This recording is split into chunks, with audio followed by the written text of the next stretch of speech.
Hello wait students. आज हम जो टॉपिक पढ़ने वाले हैं वो है फंजाई। फंजाई के पहले हम कुछ कैरेक्टरिस्टिक्स देखेंगे एंड उसके बाद उसका स्ट्रक्चर जानेंगे कैसा होता है। तो फंगस एक यूकैरियोटिक सेल होता है जो बहुत सारे सेल से मिलके बना हुआ है। तो ये कैसा है, मल्टी सेल्यूलर। और ईस्ट एक एक्सेप्शन होता है जो कि यूनिसेल्यूलर होगा। Mostly fungi are multicellular except yeast that is unicellular. Fungi जो है वो हेट्रोट्रॉफिक नेचर के न्यूट्रिशन मोड को अडॉप्ट करके रखते हैं जो सेप्रोफिटिक ऑर्गेनिजम्स की तरह भी एक्ट करते हैं। मतलब ये डेड एंड डिकेइंग ऑर्गेनिजम्स पे डिपेंड होकर अपना फूड लेते हैं। फिर आते हैं पैरासिटिक की तरह भी एक्ट करती है फंजाई। मतलब लाइव होस्ट पे डिपेंड करता है। सिम्बायोट्स, जैसे हमने पढ़ा है कि फंजाई का रिलेशनशिप हायर प्लांट्स की रूट के साथ म्यूचुअलिज्म में रहता है एंड अलगी के साथ भी ये फंगस म्यूचुअल रिलेशनशिप फॉर्म करता है। ये क्लोरोफिलस होते हैं, मतलब क्लोरोफिल एब्सेंट रहता है। अभी क्लोरोफिल पिगमेंट एब्सेंट है फंजाई के पास, that result in lack of photosynthesis process. ये स्पोर प्रोड्यूस करते हैं तो स्पोर प्रोड्यूसिंग ऑर्गेनिजम्स बोलते हैं हम इसे। They obtain nutrition by the absorption. अभी हेट्रोट्रॉफिक है, डिपेंड करते हैं, बट ये एब्जॉर्ब करके अपना न्यूट्रिशन लेते हैं किसी भी ऑर्गेनिजम्स पे से। फंगल सेल वॉल जो है वो किसकी बनी हुई होती है? Chitin, glucan and mannan protein से। तो इम्पॉर्टेंटली हमें काइटिन याद ही रखना है and glucan and mannan protein से भी ये बनी हुई होती है fungal cell wall. Plasma membrane का एक स्पेशल कैरेक्टरिस्टिक क्या है कि इसके अंदर अर्गोस्टेरॉल प्रेजेंट होता है। Next there will be structure of fungal thallus. तो जो फंजाई का थैलस है वो किससे बना हुआ होता है? हाइफे। हाइफे एक लॉन्ग स्लेंडर थ्रेड लाइक या फिर ट्यूबुलर स्ट्रक्चर होता है जो कि basic structural unit of fungi कहलाता है। अभी दो टाइप्स की हाइफे होते हैं। एक होता है सेप्टेट और सिनोसिटिक हाइफे और दूसरा होता है septate and branched hyphae.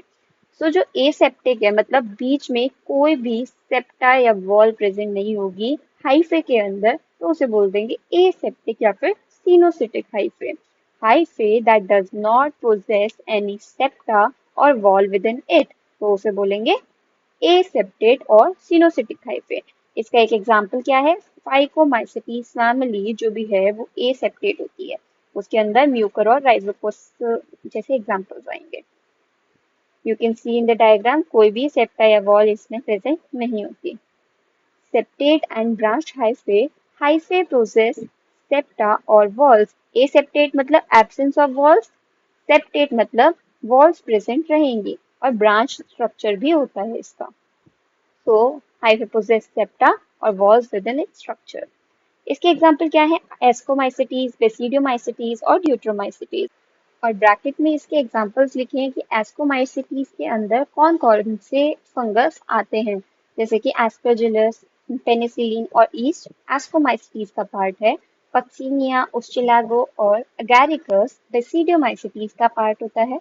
And Trichophyton, Microsporum and Epidermophyton is a part of Deuteromycetes. You can see in the diagram that there are few septa present in hyphae, and it is also the branch structure.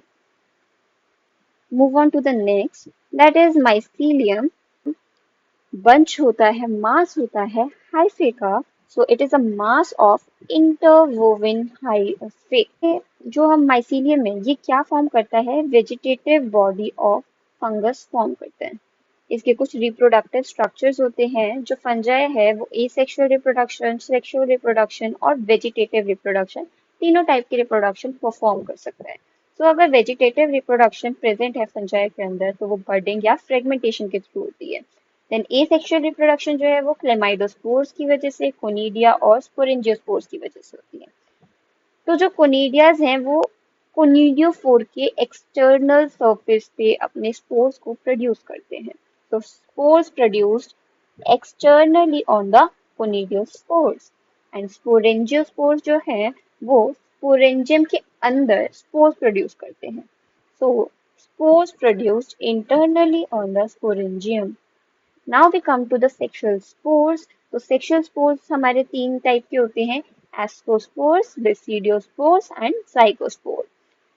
Ascospore जो है वो endogenously मतलब body के अंदर grow करते हैं। तो ASCII या फिर एस्कस भी बोलते हैं हम इसको। एस्कस के अंदर जब भी स्पोर्स दिखेंगे वो एंडोजिनसली ग्रो करते हैं। बेसिडियम के बाहर जब ग्रो करेंगे दैट मीन्स एक्सोजिनसली स्पोर्स ग्रो करते हैं, तो वो है बेसिडियोस्पोर्स।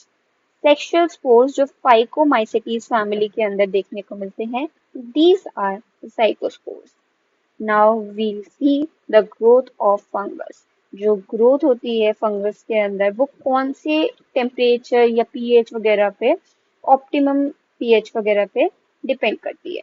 तो सैप्रोफाइट्स जो है वो ग्रो करते हैं 20 to 30 डिग्री सेल्सियस में, एंड पैथोजेंस ग्रो करते हैं 37 डिग्री सेल्सियस पे।